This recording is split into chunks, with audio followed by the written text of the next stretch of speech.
మనోళ్ళ vision ఎలాంటిదంటే రోజుకి 2700కు పైగా విమాన సర్వీసులతో ప్రపంచంలోనే అత్యంత బిజీగా ఉండే విమానాశ్రయంగా పేరున్న అట్లాంటా ఎయిర్పోర్టు 4700 ఎకరాల్లో ఉంటే రోజుకి 20 విమాన సర్వీసులకు కూడా మించని మన విజయవాడ ఎయిర్పోర్టుకు సమీపంలో మళ్ళీ 5000 ఎకరాల్లో ఇంకో కొత్త గ్రీన్ఫీల్డ్ విమానాశ్రయం నిర్మిస్తారంట.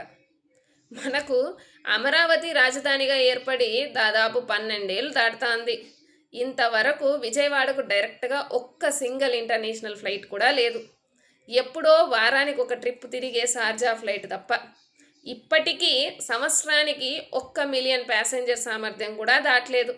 ఇలాంటి పరిస్థితుల్లో వాస్తవంగా మనకున్న డిమాండ్ ఎంత?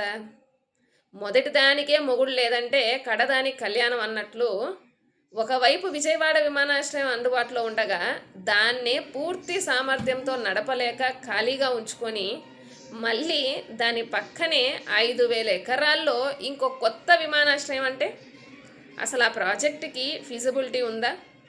ఇవన్నీ బేరీ చేసుకోవాలి కదా.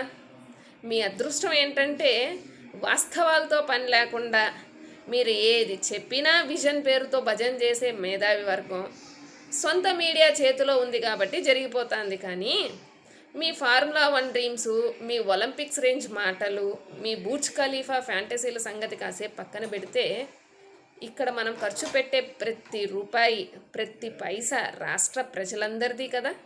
రాష్ట్ర ప్రజల కష్టం కాదా?